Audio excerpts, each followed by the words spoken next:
ನಾಗೇಂದ್ರ ಪ್ರಸಾದ್ ಇದನ್ನ ಕೇಳಲೇಬೇಕು. ನಾನು ನಾಗೇಂದ್ರ ಪ್ರಸಾದ್ ಒಂದು ಮಾತನ್ನು ಹೇಳಿದ್ರು ನೋಡಿ ಸರ್, 2 ಅವಕಾಶಗಳಿತ್ತು. ಒಂದು INDA ಮೈತ್ರಿಕೂಟಕ್ಕೆ ಒಂದು ಪ್ರಧಾನಮಂತ್ರಿ ಅಭ್ಯರ್ಥಿಯಾಗಿ ತೋರಿಸೋದಕ್ಕಿಂತ ಒಂದು ಮಲ್ಲಿಕಾರ್ಜುನಗಿಂತ ಮೊದಲು ಬಂದಂಥದ್ದು ನಿತೀಶ್ ಕುಮಾರ್ ಅವರಿದ್ದರು. ಯಾಕೆಂದರೆ ಎರಡೂ ಮುಖಗಳು ಹೇಗಾಗುತ್ತೆ ಅಂದರೆ, ಒಂದು ಕಡೆ ಹಿಂದುಳಿದ ವರ್ಗಗಳ ನಾಯಕ ನರೇಂದ್ರ ಮೋದಿ ಅವರದನ್ನು ಮೀರಿಬಿಟ್ಟಿದ್ದಾರೆ, ಅದು ಬೇರೆ ವಿಚಾರ. ತೋರಿಸೋದಕ್ಕೊಂದು ಅವಕಾಶ ಇತ್ತು ನಿತೀಶ್ ಕುಮಾರ್, ಹಿಂದುಳಿದ ವರ್ಗಗಳ ನಾಯಕ. ಹೇಗೆ ಗುಜರಾತ್ ಮಾಡೆಲ್ ನರೇಂದ್ರ ಮೋದಿ ಅವರು ಮಾಡಿದ್ರು, ಒಂದು ಬಿಹಾರ್ ಮಾಡೆಲ್ 2001-2002ರಲ್ಲಿ ಅಧಿಕಾರಕ್ಕೆ ಬಂದಂಥವ್ರು. ನರೇಂದ್ರ ಮೋದಿ ಅವರ ಮೇಲೆ ಯಾವುದೇ ವಿವಾದಗಳಿಲ್ಲ, ಅಂದರೆ ಈ ಲಂಚ ಗಿಂಚ ಇಂಥದ್ದು ಯಾವುದೂ ಇಲ್ಲ, ಇವ್ರಿಗೂ ಇಲ್ಲ. ಯಾರಿಗೆ? ನಿತೀಶ್ ಕುಮಾರ್ ಅವ್ರಿಗಿಲ್ಲ. ಭ್ರಷ್ಟಾಚಾರ ವಿಚಾರ ಇಲ್ಲ. ಇವರಿಗೆ ಮಕ್ಕಳಿಲ್ಲ. ಯಾರಿಗೆ? ನರೇಂದ್ರ ಮೋದಿ ಅವರಿಗೆ ಫ್ಯಾಮಿಲಿ ಇಲ್ಲ. ಇವರಿಗೆ ಫ್ಯಾಮಿಲಿ, ಮಗ ಒಬ್ಬ ಇಂಜಿನಿಯರ್ ಇದ್ದಾನೆ, ಆದರೆ ಅವರು ರಾಜಕೀಯಕ್ಕೆ ತರಲಿಲ್ಲ. ಅವರನ್ನು ಒಂದು ಆಯ್ಕೆ ಮಾಡಲಿಕ್ಕೆ ಆಗಿಲ್ಲ. ಆಯ್ತು, ನೀವು ಮಾಡಲಿಲ್ಲ. ಮಮತಾ ಬ್ಯಾನರ್ಜಿ ಹೇಳ್ತಾರೆ ಮಲ್ಲಿಕಾರ್ಜುನ ಖರ್ಗೆ ಅವರೊಂದು ಪ್ರಧಾನಮಂತ್ರಿ ಅಭ್ಯರ್ಥಿ ಆಗಲಿ ಅಂತೇಳಿ. ಬಿಡಿ, INDA ಮೈತ್ರಿಕೂಟ ಒಪ್ಪತ್ತೋ ಬಿಡುತ್ತೋ, ಒಂದು ಸಿದ್ದರಾಮಯ್ಯ ಒಪ್ಪೋದಿತ್ತಲ್ಲ, ಒಂದು DK ಶಿವಕುಮಾರ್ ಒಪ್ಪೋದಿತ್ತಲ್ಲ.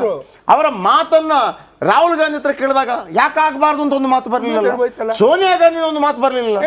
ಎಲ್ಲಿದೆ ಸರ್ ನಿಮ್ಮ ಕರ್ನಾಟಕದಲ್ಲೇ ಒಗ್ಗಟ್ಟಿಲ್ಲ? ನೀವು ಯಾವ ಏನ್ ಮಾತಾಡ್ತೀರಾ? ಇಂಡಿಯಾ ಒಕ್ಕೂಟದ ಚೇರ್ಪರ್ಸನ್ ಅವರಲ್ಲ ಸರ್, ಖರ್ಗೆ ಅವರೇ ಅಲ್ವಾ?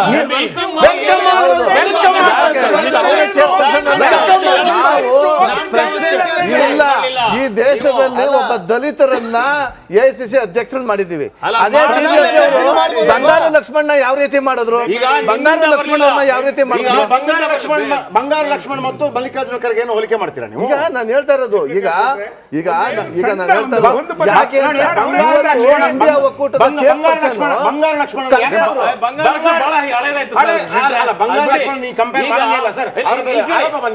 ಮಲ್ಲಿಕಾರ್ಜುನ ಖರ್ಗೆ ಅವರ ಹೆಸರು ಬಂದಾಗ ಇವರು ಅದಕ್ಕೆ ದನಿ ಸೂಚಿ ಬಿಡಿಸಿದ್ರೆ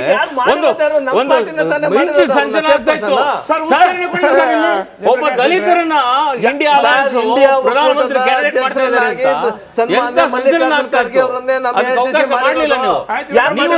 ನೀವು ಸಪೋರ್ಟ್ ಮಾಡಬೇಕು.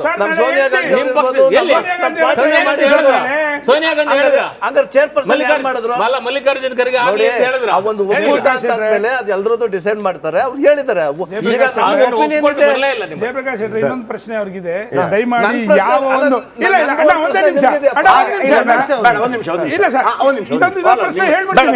ಅವ್ರು ಫಸ್ಟ್ ಪ್ರಶ್ನೆ ಕೇಳಿ, ಆಮೇಲೆ ದೇಶದ ಹಿತಾಸಕ್ತಿ, ದೇಶದ ಅದು ಇದು ಅಂತ ಹೇಳ್ತೀರಾ? ಅಲ್ಲ, ದೇಶದ ಹಿತಾಸಕ್ತಿನೇ ಮುಖ್ಯ ಅಂತ ಹೇಳ್ತೀರಾ? ಸನ್ಮಾನ್ಯ ಕುಮಾರಸ್ವಾಮಿ ಅವರು ಇರ್ಬೋದು, ಅಥವಾ ಸನ್ಮಾನ್ಯ ಹಿರಿಯರಾಗಿರ್ತಕ್ಕಂಥ ದೇವೇಗೌಡಾಜಿಯವರು ಇರ್ಬೋದು. ಕಳೆದ ಚುನಾವಣೆಗಳಲ್ಲಿ, ಇಂದಿನ ಚುನಾವಣೆಗಳಲ್ಲಿ ನೀವು BJP ಬಗ್ಗೆ ಮತ್ತು ಮೋದಿಯವ್ರ ಬಗ್ಗೆ ಒಂದು ಹಂಗೆ ಒಂದು ಕ್ಲಿಪ್ ಹಾಕ್ಸ್ಬಿಡಿ. ಅವ್ರವ್ರ ಯಾವ ರೀತಿ ಮಾತಾಡಿದ್ದಾರೆ ಇವತ್ತು. ಜನಾರ್ದನ್ ರೆಡ್ಡಿ ಬಗ್ಗೆ ಸಿದ್ದರಾಮಯ್ಯ ಅವರು ಹೇಳಿದ್ರಲ್ಲ,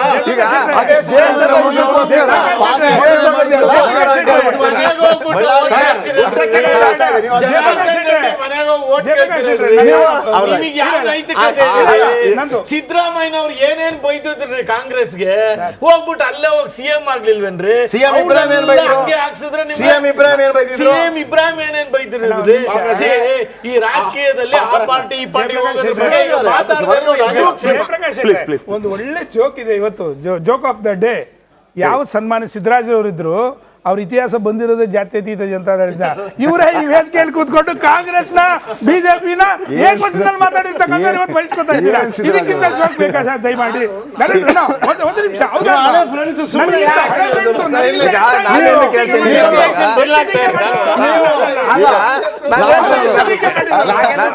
ಸಿದ್ದರಾಜು ಹಳೆ ಫ್ರೆಂಡ್ಸು, ನೀವು ಬಾಗಿಲಾಕಿ ಮಾಡಿದಿರುವ ವಿಚಾರಗಳನ್ನು ನಮ್ಮ ಮುಂದೆ ಯಾಕೆ ಬಿಚ್ಚಿಡ್ತಾ ಇದ್ದೀರಿ? ಅಣ್ಣ ಒಂದೇ ನಿಮಿಷ ಹಾಗೆ ನೋಡಿ, ಯಾವ ಒಂದು ಸ್ವತಂತ್ರ ಬಂದ ನಂತರ 75 ವರ್ಷಗಳ ನಂತರ ಇವತ್ತು ಕೂಡ ಅವ್ರಿಗಿಬ್ಬರೇನೆ ಓಲೈಕೆ ರಾಜಕಾರಣ ಮಾಡಿದ್ದು, ಒಂದು ದಲಿತರನ್ನ, ಮತ್ತೊಂದು ಮುಸಲ್ಮಾನರನ್ನ. ಇತ್ತೀಚಿನ ದಿನಗಳಲ್ಲಿ ನಾನು ಅವ್ರಿಗೊಂದು ಪ್ರಶ್ನೆ ಕೇಳಿದ್ದೀನಿ. ಇಲ್ಲ, ಈಗ ಸಿದ್ದರಾಜು ನಮ್ಮ ಇದ್ರ ಪರವಾಗಿನೇ ಹೇಳಬೇಕು. ಯಾವೊಂದು ದಲಿತರ ಮೇಲೆ ನಿಮ್ಗೆ ಇಷ್ಟು ಅಭಿಮಾನ ಇದೆ, ಅವ್ರು ಓಟ್ ಪಡ್ಕೊಂಡು ಅವ್ರನ್ನ ಕೈಯಲ್ಲಿ ಇಟ್ಕೊಂಡು ಬಂದ್ರಲ್ಲ, ಕರ್ನಾಟಕ ರಾಜ್ಯದಲ್ಲಿ ಇವತ್ತಿನವರೆಗೆ ಯಾಕೊಂದು ದಲಿತ ಸಿ ಎಂ ಆಗಲಿಲ್ಲ? ಸನ್ಮಾನ್ಯ ಹಿರಿಯರಾದಂಥ ಮಲ್ಲಿಕಾರ್ಜುನ ಸಾಹೇಬರು, ದೇವೇಗೌಡರು ಸಮಕಾಲಿಕರವರು, ಇವತ್ತಿನವರೆಗೂ ಅವರು ಎಷ್ಟೋ ಅವಕಾಶಗಳಿತ್ತು, ಯಾಕೆ ಈ ರಾಜ್ಯದಲ್ಲಿ ಮಾಡಲಿಲ್ಲ? ಮೊನ್ನೆ ನಿಮ್ಮದೇ ಆದಂಥ ಒಬ್ಬ ಮಿನಿಸ್ಟ್ರು, ಅವರು ದಳದಲ್ಲಿದ್ದವರೇ ಮಹಾನುಭಾವರು, ತೆಲಂಗಾಣ ಏನು ಹೇಳಿದ್ರು? ನಾವು 75 ವರ್ಷಗಳನ್ನ ಒಂದು ಸ್ಪೀಕರ್ ಮಾಡಿದ್ದೀವಿ, ನಮ್ಮ ಕೈ ಮುಗಿತಾರೆ ಎಲ್ಲರೂ ಅಂತ. ನಿಮ್ಮ ಮನೋಭಾವನೆ ಏನು, ನಿಮ್ಮಲ್ಲಿ ಇರ್ತಕ್ಕಂಥ ಒಂದು ಅರ್ಥ ಏನು ಅಂತಕ್ಕಂಥ ಜನಗಳಿಗೆ ಹೇಳಬೇಕಲ್ಲ. ಹಾಗಾದ್ರೆ ಅವ್ರು ಓಟ್ ಪಡ್ಕೊಂಡ್ರೆ 75 ವರ್ಷಗಳ ಕಾಲ, ಯಾಕೆ ಇವತ್ತಿನವರೆಗೂ ಒಂದು ದಲಿತನ ಮಾಡಲಿಲ್ಲ? ಹಾಗಾದ್ರೆ ಹೇಳಿ, ಉತ್ತರ ಕೊಡಿ ನೋಡೋಣ. ಕರ್ನಾಟಕದಲ್ಲಿ, ಇಡೀ ಕರ್ನಾಟಕದಲ್ಲಿ ಒಕ್ಕಲಿಗರು ದಳಕ್ಕೆ ಓಟೆ ಹಾಕಿಲ್ವಾ? ನಾನು ಪ್ರಶ್ನೆ ನಾನು ಅಲ್ಲಿಗೆ ಬರ್ತೀನಿ. ಮತ್ತೆ ನೀವು ಹಂಗೆ ಕೇಳಿದಾಗ ಹಂಗಂದ್ರೆ ಬೇರೆ ಒಕ್ಕಲಿಗರು ಯಾರು ಬೆಳಿಬಾರ್ದು, ಬೇರೆ ಒಕ್ಕಲಿಗರು ಲೀಡರ್ ಆಗ್ಬಾರ್ದು, ದೇವೇಗೌಡರು ಅಂಡ್ ಸನ್ಸೆ ಲೀಡರ್ ಆಗ್ಬೇಕು ಅನ್ನೋದು ಯಾಕೆ? ಸಿದ್ದರಾಜ್ ಅವರೇ, ನಿಮ್ಗೆ ಇತಿಹಾಸ ಗೊತ್ತಿದೆಯೋ ಇಲ್ವೋ ನನಗೆ ಗೊತ್ತಿಲ್ಲ. ಇತಿಹಾಸ ಗೊತ್ತಿರೋದಕ್ಕೆ ಕೇಳಿದ್ದು. ಒಂದು ನಿಮಿಷ, ಡಿ ಕೆ ಸುರೇಶ್ ಅವರು ಒಂದು ನಿಮಿಷ. ಅದಕ್ಕೆ ನಾನು ಹೇಳಿದ್ದು, ಡಿ ಕೆ ಶಿವಕುಮಾರ್ ಯಾವ ಜನಾಂಗ? ಹಾಗಾದ್ರೆ ಸನ್ಮಾನ್ಯ ನಿಮ್ಮ ಪಾರ್ಟಿಲಿ ಇರ್ತಕ್ಕಂಥ ಹಿರಿಯರು ದಯವಿಟ್ಟು ನೀವು ಆ ಮಾತನ್ನು ಹೇಳಕ್ಕೆ ಹೋಗ್ಬೇಡಿ. ನೀವು ಪ್ರಶ್ನೆ ತಿಳಿಸ್ತಾ ಇದ್ದೀರಾ. ದಲಿತರನ್ನ ಯಾಕೆ ಮುಖ್ಯಮಂತ್ರಿ ದಲಿತರನ್ನ ನಾವು ಇವತ್ತು AICC ಅಧ್ಯಕ್ಷರನ್ನಾಗಿ ಮಾಡಿದ್ದೀವಿ, ಇಂಡಿಯಾ ಒಕ್ಕೂಟದ ಅಧ್ಯಕ್ಷರಾಗಿ ಮಾಡ್ತಾ ಇದ್ದೀವಿ.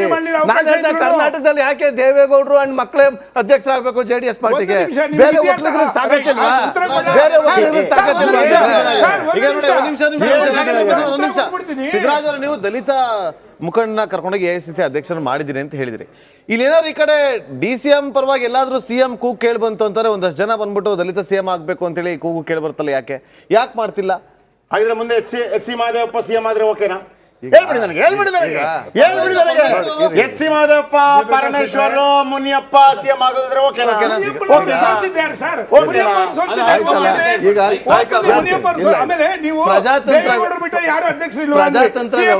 ಮಾಡಿದ್ವಿ, ಮಿರಾಜುದ್ದೀನ್ ಪಟೇಲ್ ಮಾಡಿದ್ವಿ, ಬಸವನಗೌಡ ಪಾಟೀಲ್ ಮಾಡಿದ್ವಿ, ವಿಶ್ವನಾಥನ್ ಮಾಡಿದ್ವಿ, ಸನ್ಮಾನ್ಯ ನಮ್ಮ ಎಚ್ ಕೆ ಕುಮಾರಸ್ವಾಮಿ ಅವ್ರು ಮಾಡಿದ್ವಿ. ಇವರೆಲ್ಲ ಯಾವ ಜನಾಂಗದವ್ರಾಗಾದ್ರೆ ಹೇಳ್ಬೇಕಲ್ಲ. ಇದಕ್ಕೂ ನೀವು ಉತ್ತರ ಕಾಣ್ತಾ ಇಲ್ವಲ್ಲ ಅಷ್ಟ್ರಲ್ಲಿ ಜಾಸ್ತಿ.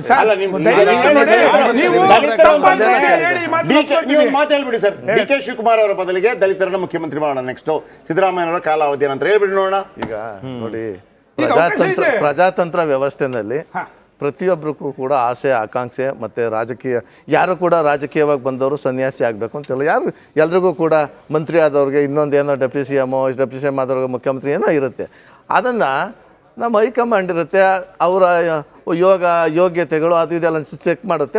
ಹಾಗಾಗಿ ಮಾದೇವಪ್ಪ ಇರ್ಬೋದು ಅಥವಾ ಬೇರೆಯವರು ಇರ್ಬೋದು, ಕೇಳಿದ್ರೆ ತಪ್ಪಿಲ್ವಲ್ಲ. ಜಯಪ್ರಕಾಶ್ ಹಾಗಾಗಿ ಸನ್ಮಾನ್ಯ ಎಚ್ ಸಿ ಮಾದೇವಪ್ಪನವರು ಒಂದು ಮಾತನ್ನು ಹೇಳ್ತಾರೆ ಮೊನ್ನೆ ಸಭೆಯಲ್ಲಿ, ಇಷ್ಟು ದಿನ ನಾವು ಕಣ್ಣು ಮುಚ್ಕೊಂಡು ವೋಟ್ ಮಾಡ್ತಾ ಇದ್ದೀವಿ ಅಂತಕ್ಕಂಥದ್ದು ಅಂಡರ್ಲೈನ್ ಮಾಡಿ ಹೇಳಿದ್ದಾರೆ. ದಯವಿಟ್ಟು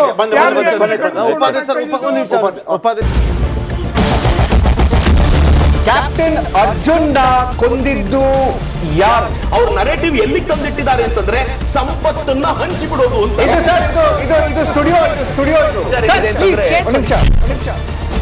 ಟಿಪ್ಪು ಜಯಂತಿ ಮಾಡಕ್ಕೆ ಅವ್ರಿಗೆ ಖಂಡಿಸಿದ್ರು. Very nice. ಯಾರು ತಪ್ಪು ಮಾಡಿರೋದಿಲ್ಲಿ? ಓಲೈಕೆ ಹೇಳಿಕೆ ಇದು ಅಂತ ಹೇಳಿ ಯಾಕೆ ಪರಿಗಣಿಸಬಾರದು? I.N.I. ಇದು ವೇದಿಕೆ, ಇದು ಫೋಟೋ ಡಿಬೇಟ್ ಅಲ್ಲ. ಎಲ್ಲರದು ಒಂದು ಟೈಮ್ ನಿಮ್ಮ ಸಮಯ ಮುಗಿದಿದೆ. ಅವ್ರು ಹೇಳೋಕ್ಕಿಂತ ಮುಂಚೆನೆ ಹೇಗೆ ಪ್ರತಾಪ್ ಸಿಂಹ ಪಾಸ್ ಕೊಟ್ಟಿದಂತ ಆಗ್ಲಿ ಡಿಕ್ಲೇರ್ ಆಗೋಗಿತ್ತು ಅಂತ ನನಗೊಂದು ಡೌಟ್ ಬಂತು. ಸಾಕು ನಿಲ್ಸಿ. ಕೆಟ್ಟ ಪದ ಬಳಕೆ ಕಾಂಬಿನೇಷನ್ ಇಟ್ಟಿಲ್ಲ ನಾವಿಲ್ಲಿ.